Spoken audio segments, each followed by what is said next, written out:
और सभी भाई बहनों, मैं कंचन मिश्रा।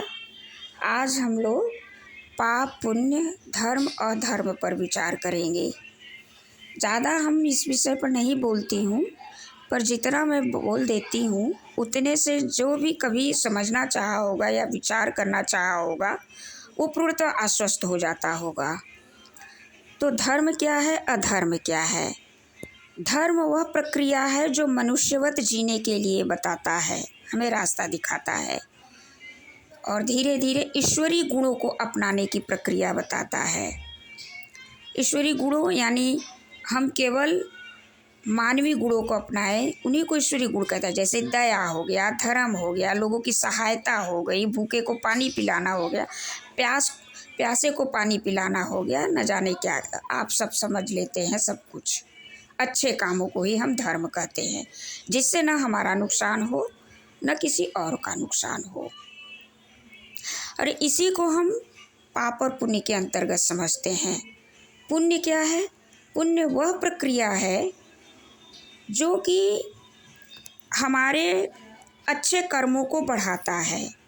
जिस प्रकार हम रुपया कमाएं और जोड़ते चले जाएं तो हमारे पैसे का खाता बढ़ता जाता है। खर्च ना करें तो बढ़ता जाता है, कमाते जाएं तो बढ़ता जाता है। और यदि हम कमाए भी खर्चा करें तो घटता भी है, बढ़ता भी है। और यदि हम केवल कमा के एक बार रख दे खर्चा करें तो घटता जाता है। बस इसी प्रकार यदि हम केवल पुण्य का काम करते हैं तो पुण्य का खाता बढ़ता जाता है, और यदि हम पाप का काम करें तो पुण्य का खाता घटता जाता है। पाप पुण्य बस यही है, बैंक बैलेंस कि तो बढ़ाना, कि तो खर्चा करना, कि तो दोनों करना। तो ईश्वर कहते हैं कि कई धार्मिक पुस्तकों में लिखा हुआ है कि हमें केवल मानवीय गुणों को अपनाना चाहिए, पुण्य का काम करना चाहिए। और पाप वह है जिससे कि हमारा भी नुकसान हो, दूसरों का भी नुकसान हो।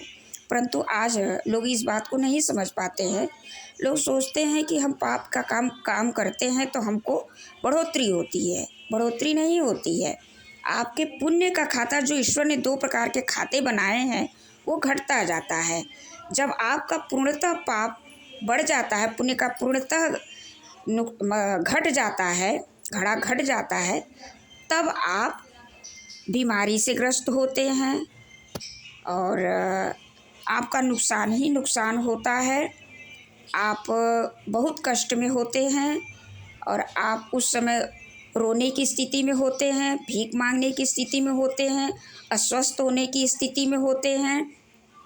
और ईश्वर आपको ऐसे लाचार कर देते हैं कि ना आप रो सकते हैं, ना हंस सकते हैं, ना किसी को बता सकते हैं कुछ। एक पूर्णतः लाचार। और यदि लाचारी कोई भी रास्ता खुला हो, रोने का रास्ता खुला हो, हंसने का रास्ता खुला हो, किसी को बताने का रास्ता खुला हो, अपने मन को सांत्वना, तो आप उस रास्ता को अपनाते ज़रूर हैं।